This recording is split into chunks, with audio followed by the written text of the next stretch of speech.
They say you never really know someone until you live under the same roof. I used to think that saying applied to couples, maybe roommates, but not family. Not blood. But I was wrong. It was the summer after everything fell apart, the job, the marriage, my sense of self. I had just turned 45 and found myself back in my childhood home, the one my brother inherited after our parents passed. He offered me the guest room without hesitation. As long as you need, he'd said. What he didn't say was that his son, my nephew, would be staying there too. Julian. 23. Newly graduated, still uncertain of his path, but already taller and sharper than the boy I remembered from holidays and birthday parties. When I first arrived, he was quiet. Polite. A little distant, as if unsure how to act around the aunt who used to bring him comic books and candy, now suddenly unpacking boxes into the room across the hall. The house was big, but not big enough. We settled into a rhythm, silent breakfasts, evenings spent on separate ends of the couch, me pretending to scroll through job listings, him playing games or sketching in a little notebook he kept hidden under his hoodie. Then one night, the power went out. It was one of those freak summer storms, loud, dramatic, full of angry thunder and bright flashes of lightning. I was in the kitchen when the lights snapped off, the fridge humming its last breath into silence. "Julian," I called. "Yeah." His voice came from the living room, calm but alert. I heard him stand and move toward me, the sound of his footsteps grounding in the dark. He appeared in the doorway, phone flashlight cutting through the shadows.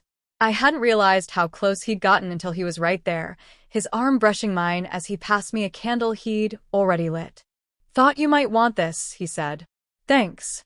I tried to smile, but the flicker of light danced across his features in a way that made him look older. Not like a boy, like a man. We sat at the table for a while, the soft hum of rain pressing against the windows, candlelight flickering between us. I offered him tea. He accepted. Something about the quiet, the intimacy of the moment, made me say what I hadn't meant to voice out loud. "I feel like I've failed." He didn't laugh, didn't brush it off or change the subject. He just looked at me with those deep, unreadable eyes. "You haven't," he said simply. "Life just resets you sometimes." I blinked. "Is that your therapist wisdom talking?" He shrugged, a small grin playing at the corner of his mouth. "Maybe. Or maybe I just know what it's like to feel misplaced." That word, misplaced, hung in the air. Before I could reply, the thunder cracked again, and the candle flickered dangerously low. Julian reached out to steady it, and in doing so, his hand brushed mine. A small thing. An innocent thing. Except it didn't feel innocent. The skin-on-skin contact was brief, but it lit something in me. Not lust. Not yet. But awareness. Of his nearness. Of the strange quiet that had grown between us. Of how time could blur lines when you weren't looking. He looked up, eyes locking with mine. Neither of us spoke. And that silence said everything. I didn't sleep much that night. The candle had burned out sometime after midnight, and though the storm had passed, the echo of thunder seemed to stay in my chest. I lay in bed staring at the ceiling, the room still heavy with the ghost of flickering shadows. And I kept thinking about that look. The one Julian gave me. Not confused, not childlike. Just focused. As if he saw through me in that moment, past the mask of the fallen ant, and into something rawer. Something I hadn't let anyone see in years. By morning, the lights were back on, the sun already too bright through the curtains. I padded into the kitchen in my robe, hair a mess, feet bare on the tile. Julian was already there. He was shirtless, wearing only loose gray joggers that hung low on his hips, leaning over the counter pouring cereal into a bowl. He looked up, caught off guard for a second, then smiled. "Morning." "Hey," I said, trying to keep my voice even. He moved with a kind of unbothered grace, like the awkward teenager had been replaced overnight. There was confidence in the way he moved now, how he poured the milk and leaned against the counter like he belonged in that space. "You sleep okay?" he asked between bites. I nodded, though it wasn't really true. "You?" Eventually. He looked at me again, really looked. You seemed shaken last night. I busied myself with the kettle, hoping the steam would distract from the flush I felt creeping up my neck. Storms get to me sometimes. He didn't say anything right away. Then, I don't think it was the storm. I froze. There it was again, that quiet edge in his voice, the kind that dared me to acknowledge the shift between us. The way he said it wasn't accusing. It was gentle, observant, like he already knew and just wanted to know if I'd admit it too. I turned to face him slowly. What do you mean? He shrugged, playing casual, but his gaze never dropped. Nothing. Just you looked different last night, like you were trying not to feel something. I wanted to snap back, to laugh it off. But instead, I did something I hadn't done in a long time. I told the truth. Maybe I was. He set his spoon down carefully, then stepped around the counter. Suddenly, we were standing too close in the small kitchen, his presence familiar but no longer safe in the way it used to be. I don't want to make you uncomfortable, he said, voice lower now, softer. But I'm not a kid anymore. I know you're not, I said, heart thudding in my chest. Then why do you still look at me like you're trying to remember who I used to be instead of seeing who I am now? That stopped me cold. I opened my mouth, but no words came. Julian reached up slowly, not touching me, just brushing a loose strand of hair from my cheek, like he was testing the air between us. My breath caught in my throat. I see you, he whispered, even when you think no one else does. Then he stepped back. Just like that. No touch.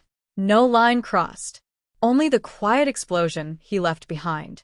He returned to his bowl like nothing had happened, spoon clinking gently against ceramic. But I stood there, stunned, trying to steady my breath, my thoughts, the way the floor seemed to tilt slightly beneath my feet. That day, I went through the motions, emails, laundry, a phone interview I barely remembered. But every time I passed the guest room and saw the door cracked open, I felt something shift inside me. Not guilt. Not yet. Just a quiet ache that had no name. That evening, we didn't speak much. He stayed in his room, headphones on, sketching or editing photos on his laptop. I watched an old movie I'd seen a dozen times just for the noise. But later, much later, I heard his door open, and the sound of his footsteps approaching mine. It was close to midnight when I heard his door open. Soft, deliberate footsteps in the hallway, the kind you only notice when the house is otherwise silent. I'd been lying on my side, scrolling through my phone just to avoid thinking too hard, but the sound made me freeze. A soft knock. Then, "You awake?" I cleared my throat. Yeah. The door opened a few inches, and there he was, leaning against the frame. His hair was damp, like he'd just showered, a faint scent of soap drifting in. He wore a plain black t-shirt and shorts, but something about the simplicity made him look older, more grounded. "I couldn't sleep," he said quietly. I sat up, pulling the blanket closer around me, suddenly aware of how vulnerable I felt in my own borrowed bed. "Is something wrong?" He shook his head. No. "Just wanted to talk." I hesitated, then nodded toward the edge of the bed. "Come in." He stepped inside, closing the door gently behind him. The room shrank with his presence, the shadows stretching long in the low glow of my bedside lamp. He sat at the foot of the bed, hands clasped loosely, looking down as if choosing his words carefully. "I know it's weird us both being here," he said finally. "I know you've been through a lot." I swallowed. "Julian, I'm not saying this to make things harder."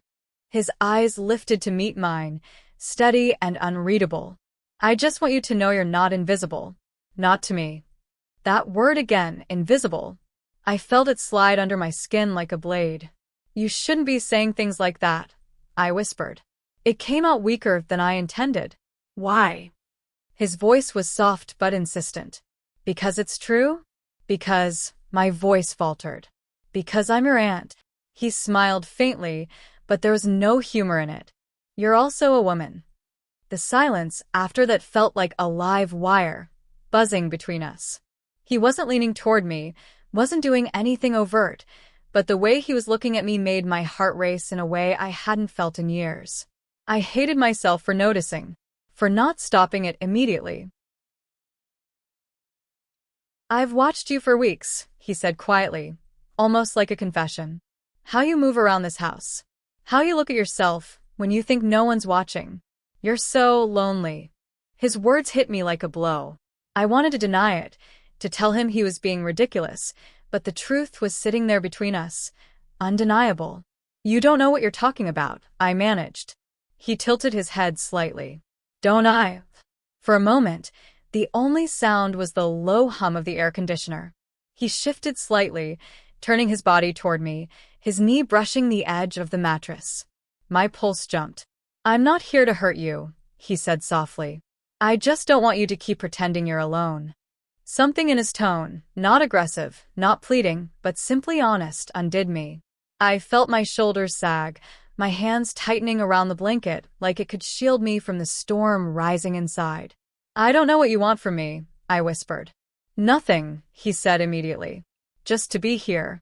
With you. "For you." I closed my eyes. The room smelled like rain and soap and something warmer, something I could name.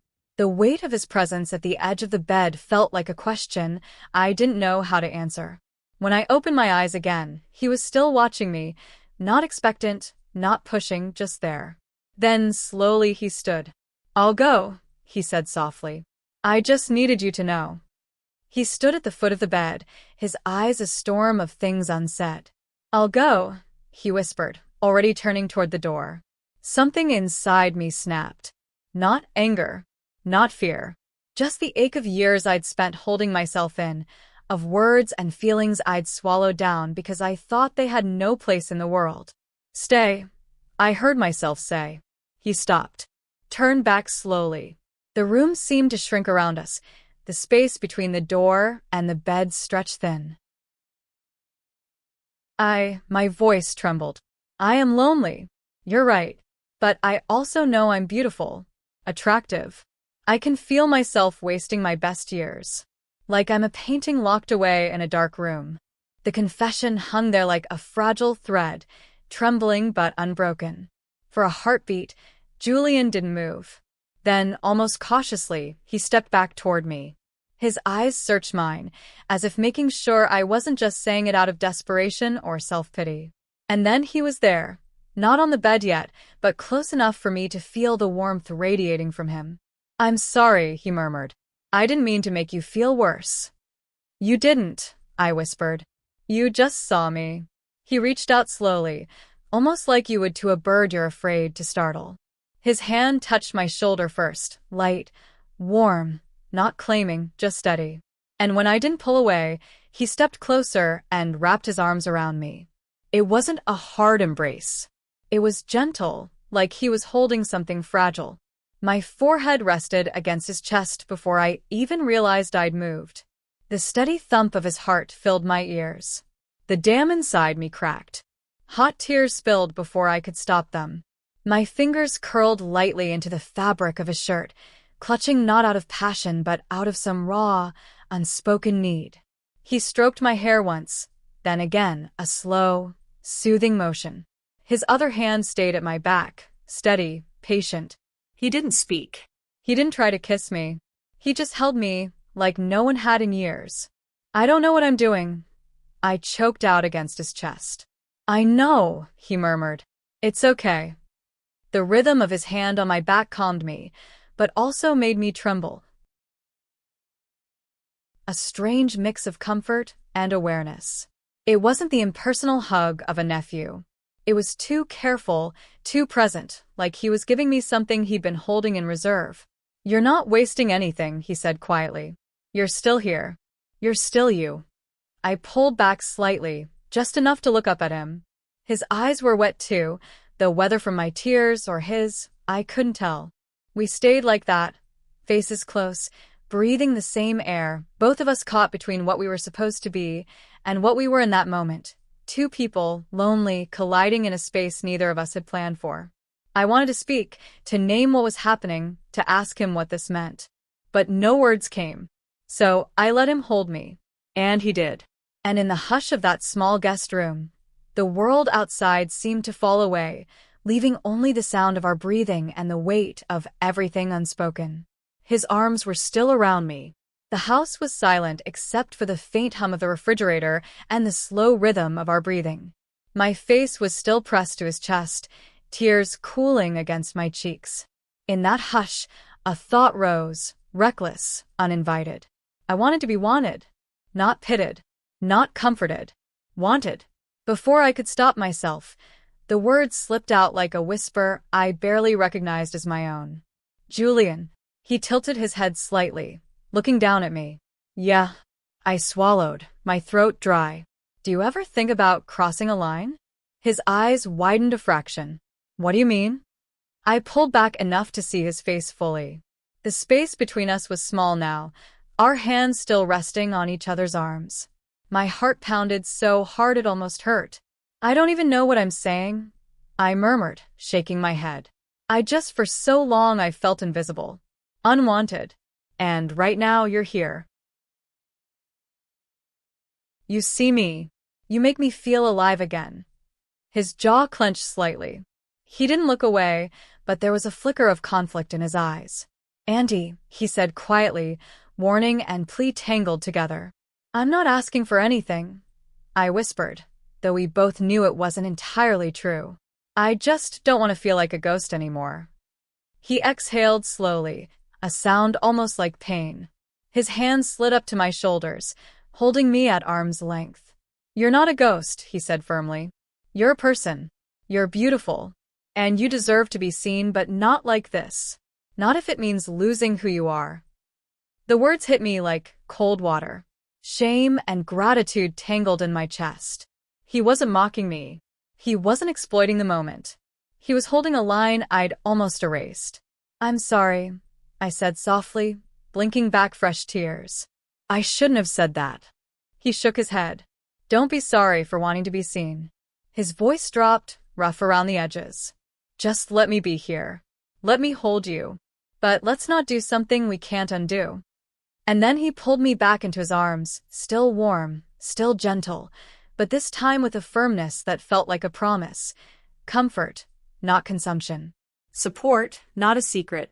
We stayed like that, the ache still between us but now framed by his restraint, his steadiness. And for the first time in years, I felt both exposed and safe. His arms were still around me, warm and steady, but a storm was brewing in my head. Everything I had built up over the years, the loneliness, the longing, the pain of not being seen, was pouring out into the room. Julian, my voice was barely audible. He looked me up and down. Yes, I know you're my nephew, I whispered. But now I feel like labels don't matter. You're the only person who's ever made me feel alive. His eyes widened a little. The muscles in his jaw tightened, but he didn't pull away. I shouldn't have said that, I continued, tears stinging my eyes. But part of me wants you to kiss me. Just once. To feel wanted. To remember what it feels like. The words hung there, trembling like a wire about to snap. Julian closed his eyes, breathing out through his nose. You don't know what you're asking, he said quietly. Yes, I understand, I whispered. He opened his eyes again, and for a moment I saw everything in them, surprise, desire, guilt, and something else, a fierce defensive reaction. He reached up and cupped my face, but instead of leaning in, he slowly shook his head. I can't, he said quietly. It's not like that. You're hurting. You're lonely. But if I did, it wouldn't heal you. It would break something we can't fix. I can barely contain my laughter, half crying, half ashamed.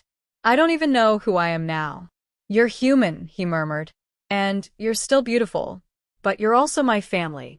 And I care too much about you to cross that line. He held me tighter, his chin resting on the top of my head. Not a lover's hug, but a fierce, protective one. And though part of me ached with disappointment, another part felt relief. Safety. The knowledge that even at my most vulnerable, someone might choose to protect me rather than take advantage of me. We stood there for a long time, two people on the edge of a precipice, their hearts pounding, but they were backing away, not forward. The silence between us was no longer empty. It was full of everything we hadn't said, and everything we could still say. For a long moment we stayed locked in that strange embrace, his arms holding me, my face buried in his chest. His refusal still hung in the air like a warning, but the ache inside me was louder. I pulled back just enough to see his face. His eyes were a storm, desire and guilt, protectiveness, and something else I couldn't name. He opened his mouth, maybe to tell me to stop, maybe to reassure me again, but the words never came. Before I could think, I moved. I rose up on my knees, closed the small distance between us, and pressed my mouth to his. It wasn't calculated. It wasn't careful. It was a spark striking dry tinder. A brief, trembling kiss that lasted less than a breath. Julian froze, eyes wide, hands still on my shoulders. For a heartbeat the world held its breath. Then he pulled back slightly, his forehead resting against mine. "Auntie," he whispered, voice raw. "What are you doing?" I blinked at him, tears still clinging to my lashes. "I don't know," I admitted. I just couldn't stop myself. His hands slid from my shoulders to the sides of my face, not rough but firm, holding me still. "This is dangerous," he said. "We both know it." "I know," I whispered. "But you feel it too." He closed his eyes, a tremor running through him. For a long moment, he didn't move. Then, slowly, he exhaled, and something in his face shifted. The line he'd drawn so carefully was already blurred. When he opened his eyes again, they were softer, darker. He didn't lunge at me. He didn't lose control. He simply leaned in, resting his forehead against mine, his thumb brushing a tear from my cheek. "I'm not supposed to want this," he murmured. "But I do." The confession cracked the air between us. He didn't kiss me again. Not yet. But the way he held me now was different. No longer just comfort, but something tentative and charged, as if the current running between us had finally been acknowledged. We stayed like that, breathing each other's air, teetering on the edge of something we both knew could change everything.